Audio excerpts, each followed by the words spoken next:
रमा देवी जी अपनी बहू से हाथ जोड़कर कहती है, बहू बस मुझे एक रोटी दे दो। तो बहू कहती है, तेरी नौकरी ले रखी है मैंने रोटी बनाने की, नहीं है तेरे लिए रोटी, चुपचाप पड़ी रह बुढ़िया, नहीं तो आकर तुझे बहुत मारूंगी। दिमाग खा रखा है बुढ़िया ने, बिछावन पर पड़ी पड़ी चिल्लाती रहती है। रमा देवी जी बहुत दबी आवाज में कहती है, बहू बस एक रोटी दे दो। यह सुनते ही बहू को इतना तेज गुस्सा आता है, बाहर से उठकर अपनी सास के कमरे में आती है और अपनी सास को 2 थप्पड़ मार देती है।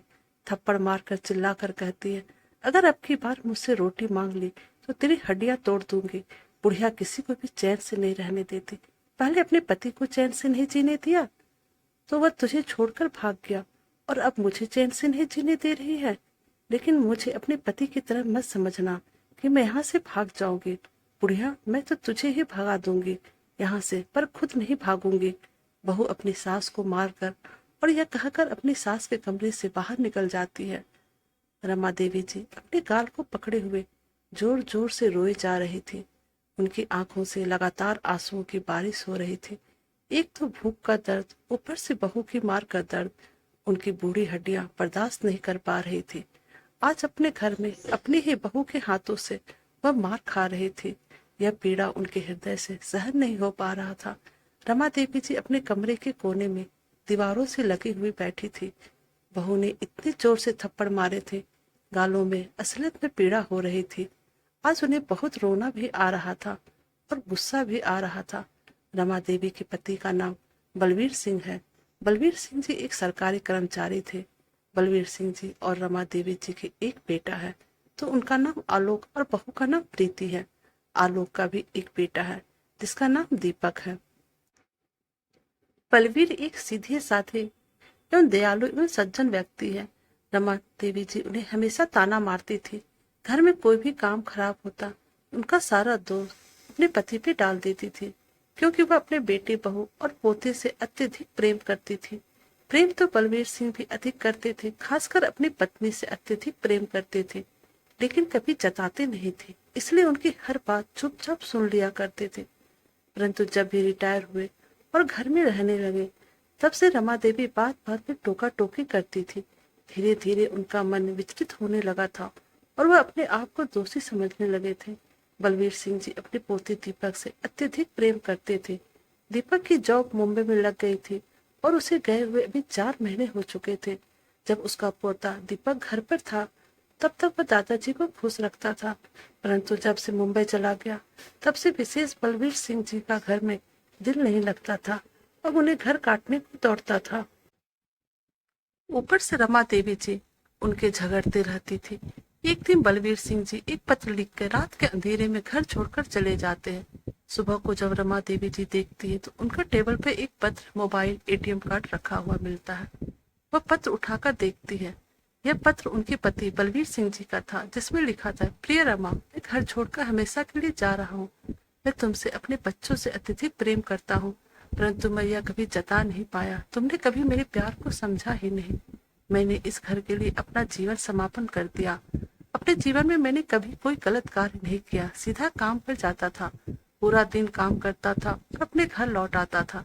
जो भी कमाता था वह तुम्हारे हाथों में लाकर रख देता था, तो भी हर काम के लिए तुम मुझे ही दोषी समझती थी। मुझे यह सब कुछ अब और बर्दाश्त नहीं होता है, इसलिए मैं घर छोड़कर हमेशा के लिए जा रहा हूँ। मैं अपना एटीएम कार्ड, मोबाइल यही छोड़कर जा रहा हूँ। हर महीने जो मेरी पेंशन आता है वह एटीएम कार्ड से तुम निकाल लिया करना। मेरे जाने के बाद तुम्हें कोई परेशानी नहीं होनी चाहिए। तुम और बच्चे हमेशा खुश रहना। पेंशन की रकम तुम्हारे हर महीने मिलते रहेंगे, इसलिए मैं जब तक जीवित रहूंगा ऑफिस में जाकर शाइन करता रहूंगा।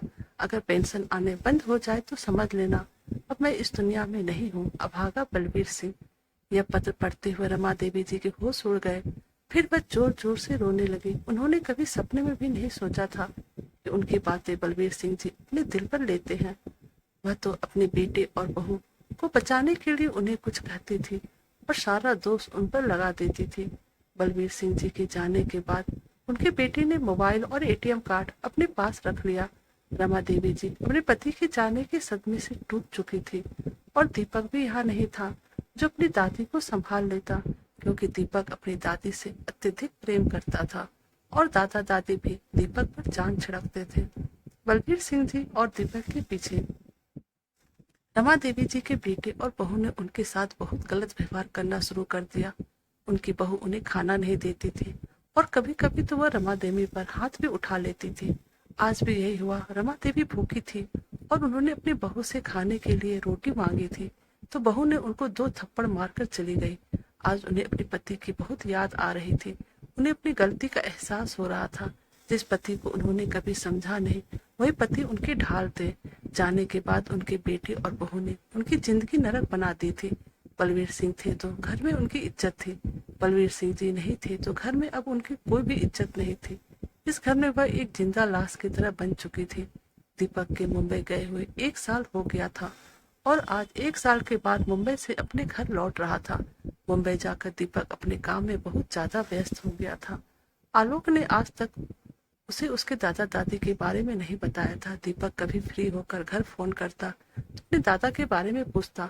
दोनों माता पिता कोई न कोई बहाना बना देते थे। इतने दिन बाद भी घर आने की वजह से दीपक बहुत ज्यादा खुश था। उसने घर भी यह खुशखबरी दे दी थी कि आज दीपक की माँ बहुत ज्यादा खुश थी। अपने बेटे के घर आने की वजह से वह खुशी से फूले नहीं समा रही थी।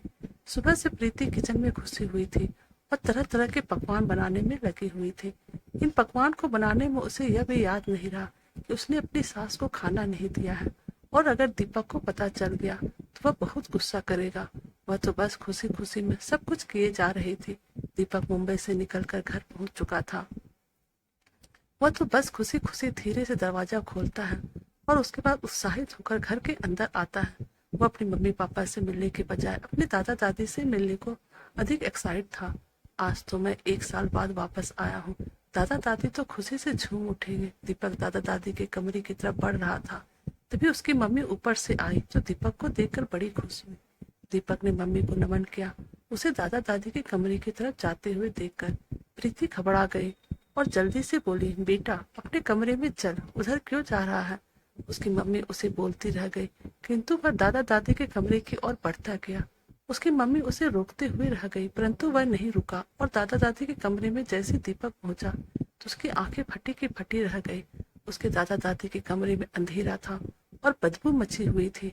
उसकी मम्मी उसे पीछे से रोकती रही, बेटा कहाँ जा रहा, चल ऊपर चल। किंतु दीपक आगे बढ़ा और कमरे की लाइट ऑन करने लगा, मगर उसे कमरे की लाइट ऑन ही नहीं हुई। फिर उसने अपने मोबाइल के फ्लैश ऑन की तो वो अवाक रह गया। उसकी मम्मी हड़बड़ा कर फिर बोली, बेटा चलना ऊपर। तो दीपक गुस्से से बोला, आपको क्या प्रॉब्लम है, जब से आया हूँ चल चल लगा रखी हो। अगर घर में ही है तो हूँ खड़ा हूँ ना, आप यहाँ से जाइए, नहीं तो मैं यहाँ से अभी जा रहा हूँ। यह सुनते उसकी मम्मी खिसियानी बिल्ली की जैसे दुम दबा कर कमरे से बाहर निकल आई और बाहर आकर बड़बड़ाने लगी। आया बड़ा दादा दादी का चमचा और पैर पटकते हुए किचन में चली गई। दीपक को मोबाइल फ्लैश में अपनी दादी नजर आई। वह दादी के पास पहुंचा और दादी को हाथ लगाया और दादी डर गई। मुझे मत मारो मत मारो मुझे, दादी नीचे गर्दन कर यह सब बोले जा रहे थे। तो दीपक चकित रह गया। दादी को सीने से लगाते हुए बोला, दादी मैं हूँ आपका पोता दीपक, दादी देखो मैं आ गया हूँ। तो उसकी दादी ने उसका चेहरा देखा, उसे देखते ही बहुत प्यार करने लगी। मेरा बच्चा, मेरा बच्चा तो इतना दिन में क्यों नहीं आया, और कहते हुए रोने लगती है। वह सबसे पहले दादी को गोद में उठाता है और ऊपर अपने कमरे में ले जाता है। उसकी मम्मी यह सब देखकर दिलमिला उठती है। वह कमरे में बेड पर दादी को लेटा देता है और उसकी दादी अपना एक हाथ पेट पर रखकर और एक हाथ मुंह पे रखकर इशारा से खाना मांगती है। बेटा बहुत तेज भूख लगी है। दीपक दौड़ा दौड़ा किचन में जाता है। उसकी माँ ने उसके आने की खुशी में बढ़िया पकवान बनाए हुए थे, पर वह थोड़ा थोड़ा सब सामान थाली में लगाने लगता है। उसकी माँ उसे रोकने की कोशिश करती है, पर वह अपने माँ के हाथों को हटा देता है और जल्दी जल्दी थाली लगाकर ऊपर भाग जाता है और दादी को सहारे से उठाकर खुद अपने हाथों से खाना खिलाता है। और खाना खिलाते खिलाते उसकी आंखों से आंसू बहने लगते हैं। यह वही दादी है जो बढ़िया बढ़िया पकवान बनाकर सबको खिलाती थी, और आज वही दादी भूखे पेट अंधेरे कोठरी में पड़ी हुई थी। वह दादी को खाना खिलाते रहा और रोता रहा। उसकी दादी पागलों की तरह खाना खाती रही। फिर जब उन्होंने खाना खा लिया तो दीपक ने थाली एक तरफ रख दिया, उनका मुंह अपने हाथों में साफ किया और उसकी गोद में लेट गया। दादी अब ठीक है ना, दीपक ने अपनी दादी से पूछा। तो दादी मैं कुछ जान आ चुकी थी, बोली हाँ बेटा अब मैं ठीक हूँ, मेरे बच्चे अब तो आ गया है तो मैं बिल्कुल ही ठीक हूँ। तो मुझे एक बात तो बता, तू जल्दी क्यों नहीं आया, इतने दिन में क्यों आया, क्या तुझे हमारी याद नहीं आती है? दादी आती है ना, आप और दादाजी ज्यादा याद आते हैं, लेकिन दादी क्या करूं, मैं आना ही नहीं हुआ, काम का प्रेशर ज्यादा था, लेकिन अब आ गया हूँ ना, अब आपको अकेला नहीं छोड़ूंगा। लेकिन दादी ये तो बताओ दादाजी कहाँ हैं, किसी काम से गए हुए क्या? इधर उधर जब से आया हूँ दिखाई नहीं दिए। ये सुनते ही दादी रो पड़ती है। दीपक दादी को चुप कराता और कहता है, आप रो क्यों रही हो, दादाजी कहाँ है, सब ठीक तो है ना? दादी चुप नहीं हो रही थी, तब दीपक ने सीने से लगाकर दादी को चुप कराता है। दादी चुप हो जाती और बोलती है, बेटा क्या बताऊं, तेरे दादा को घर छोड़े 8 महीने गुजर चुके हैं, आज तक वापस लौट कर नहीं आए हैं। मैं राह ताकते थकते थक चुकी हूँ, पर वह आज तक लौट कर वापस नहीं आए। तेरे दादा के जाने के बाद मेरा जीवन नर्क बन चुका है। मैं तेरे दादा को लड़ती झगड़ती रहती थी, जब तक वह साथ थे तो उनकी कदर ना होगी, आज वह साथ नहीं है तो उनकी कमी, उनका प्यार, उनकी कदर का एहसास हुआ है। वह एक पत्र, मोबाइल, अपना एटीएम कार्ड मेरे लिए छोड़ कर गए थे। मेरे बच्चे, मैं क्या बताऊं, मैं उसके बिना कैसे जीवन व्यतीत कर रही हूँ। कई कई दिनों तक खाना नहीं मिलता है। दादी रोती रही, बोलती रही। यह सब सुनकर दीपक चौंक उठा, उसकी आंखों में से आंसू बहने लगे। वह बोला, दादी, दादाजी का पत्र मुझे भी दिखाना, और आपको कौन मारता है? दादी बोली, नहीं। तो दीपक ने दादी का हाथ अपने सर पे रखा। आपको मेरी कसम दादी, मुझे बताओ आपको कौन मारता है? दादी उसके सर से हाथ हटा लेती है। बेटा मेरी ही गलती होती है तो तेरी माँ का हाथ उठ जाता है मुझ पर। सुनते ही दीपक की आंखें अंगारे की तरह लाल हो जाता और वह गुस्से से खड़ा होता है। तो दादी उसका हाथ पकड़ लेती है और अपने पास बैठा लेती है। उसका हाथ अपने सिर पर रखती है। तुझे मेरी कसम मेरे बच्चे, तू किसी से कुछ नहीं बोलेगा, ठीक है दादी, आप कहती है तो मैं जाने देता हूँ। तभी उसकी मम्मी उसे खाने के लिए आवाज लगाती है, तो वह साफ इनकार कर देता है, किंतु दादी के बोलने पे खाना खाने के लिए नीचे जाता है और दादी को आराम से लिटा देता है। उसकी माँ उससे बातें करती है, परंतु वह चुपचाप खाना खाकर ऊपर चला जाता है। वह दादी को सोता देखकर कमरे का दरवाजा बंद कर घर से बाहर निकल आता है। वह घर से कुछ दूरी पर अपने दादा को ढूंढता रहता है, परंतु उसे कहीं भी उसके दादा नजर नहीं आए। वह घर लौट कर आता है और दादी के पास आकर उसके जागने का इंतजार करने लगता है। तभी उसके पापा कमरे में आ जाते हैं और गुस्से से उससे बातें करने लगते हैं और अपने साथ नीचे चलने को बोलते हैं, परंतु वह आने से इनकार कर देता है। उसके पापा भी गुस्से से नीचे चले जाते हैं। जब दादी जाग जाती है तो वह दादाजी का पत्र दिखाने को कहता है। दादी उसे अपने साथ अपने अंधेरे कोठरी में ले जाती है। वहां अपने बक्से से वह पत्र निकाल कर दिखाती है। उसे पढ़कर दीपक की आंखों में पानी आ जाता है। उसकी दादी उसके आंसू साफ करती है। वह अपनी दादी को फिर से ऊपर अपने कमरे में ले जाता है, क्योंकि उस कमरे में बदबू, अंधेरा के सिवा कुछ न था। वो अपनी दादी को वादा करता है कि दादाजी को जल्दी ही ढूंढ निकालेगा। रात हो जाती है। दीपक रात में अपना सामान, दादी का सामान पैक कर लेता है और सुबह सवेरे ही दादी को घर से लेकर निकलता है। तो उसके मम्मी पापा उस पर बरस पड़ते हैं। तो आज दीपक गुस्से से बोल पड़ता है, जो आप लोगों ने अपने माँ बाप के साथ किया है ना, वही मैं भी अपने माँ बाप के साथ कर सकता हूँ। मेरा भी हाथ उठ सकता है, इसलिए जो मैं कर रहा हूँ उसमें बाधा डालने की कोशिश ना करे। यह सुनते दोनों माँ बाप पीछे हट जाते। दीपक अपने दादी को लेकर घर से निकल जाता और एक किराए के कमरे में ले जाता है, जिसे उसने अपने दोस्त की मदद से, जब वह शाम को दादाजी को ढूंढने को दौरान गया था, किराए पर ले लिया था। वहां दादी को लेकर जाकर आराम से लटा देता है और नाश्ता ऑर्डर कर देता है। नाश्ता आ जाता है तो दादी पोता मिलकर नाश्ता करते हैं। फिर दीपक नहा धोकर तैयार हो जाता है और दादी जी को सुलाकर ऑफिस जा पहुंचता है, जहाँ प्रतिवर्ष जाकर उसके दादाजी अपने हस्ताक्षर करते हैं। वहां जाने के दौरान उसे पता चलता है कि उनके हस्ताक्षर तो पूरे 1 वर्ष हो चुके हैं और आजकल में ही उनके हस्ताक्षर होने हैं। तो दीपक वहां के अधिकारी को अपना फोन नंबर दे देता है और कहता है कि जैसे बलवीर सिंह जी हस्ताक्षर के लिए आए, आप मुझे फोन कर देना। वह उस अधिकारी को बता देता है कि मैं बलवीर सिंह जी का पोता हूँ, उनको तलाश कर रहा हूँ, प्लीज आप मेरी थोड़ी मदद कर देंगे तो आपकी बड़ी कृपा होगी। अधिकारी कहते हैं, ठीक है, मैं आपकी मदद जरूर करूंगा, आप निश्चिंत होकर घर जाइए। दीपक उस ऑफिस से लौट आता है और रास्ते में बहुत से फल दादी के लिए ले लेता है और दादी के पास कमरे में चला जाता है। देखता है दादी कमरे को साफ सफाई में लगी हुई है। दादी, आप कमरे में क्यों साफ कर रही हो? दीपक दादी से कहता है। तो दादी कहता है, बेटा मैं बोर हो रही थी, तू भी नहीं था ना, सोचा कुछ काम ही कर लो। दादी, चलो बैठो और ये फल खाओ। दीपक दादी को फल खिलाता और खुद भी खाता है। फिर लंच ऑर्डर कर देता है और दादी कहती है, अब शाम में ऑर्डर मत करना, मैं खुद ही बनाऊंगी। शाम में दादी पालक पनीर बनाती है। दीपक खाना खाकर मस्त हो जाता है, दादी के हाथों को चूमता है और फिर ऐसी हंसी खुशी में 2 दिन बीत जाता है।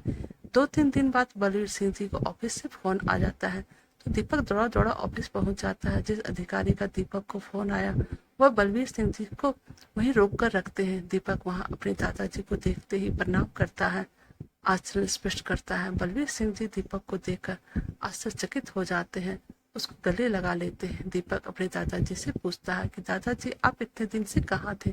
तब बलवीर सिंह जी कहते हैं कि मैं घर से निकलकर वृद्धा आश्रम में रहने लगा था। यह सुनकर दीपक की आंखों में आंसू आ जाते हैं। वह दादाजी को अपने साथ चलने के लिए बोलते हैं, तो दादाजी मना कर देते हैं, किंतु दीपक जिद कर बैठता है और दादाजी को मना ही लेता है और अपने साथ कमरे में ले आता है। रमा देवी बलवीर सिंह जी को देखकर रोने लगती है और उसके पैरों पे गिर पड़ती है और उससे माफी मांगती है। बलवीर सिंह जी रमा देवी जी के पैर से उठाते हैं और अपने सीने में लगा लेते हैं। अपने दादा दादी को गले मिलते देख दीपक बहुत खुश होता है और खुद भी दोनों सीने से चिपक जाता है। तीनों एक दूसरे के सीने से लगकर खूब रोते हैं। दीपक के माता पिता भी दीपक के दोस्त से उसका पता ठिकाना लगा लेते हैं और वहां पहुंच जाते हैं और दीपक को और अपने माता पिता को भला बुरा सुनाने लगते हैं और दीपक को अपने साथ घर चलने के लिए कहते हैं, परंतु दीपक जाने के लिए मना कर देते हैं। बलवीर सिंह जी को भी अपने बेटे और बहू की सारी करतूत का पता चल चुका था।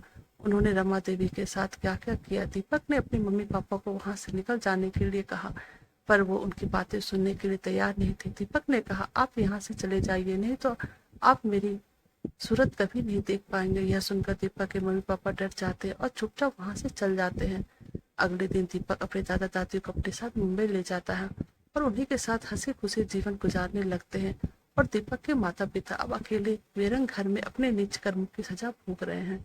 तो दोस्तों, आप हमें कमेंट करके बताइएगा आपको हमारी ये कहानी कैसी लगी और प्लीज आप हमारे चैनल को लाइक और सब्सक्राइब कर दीजिएगा। Thank you.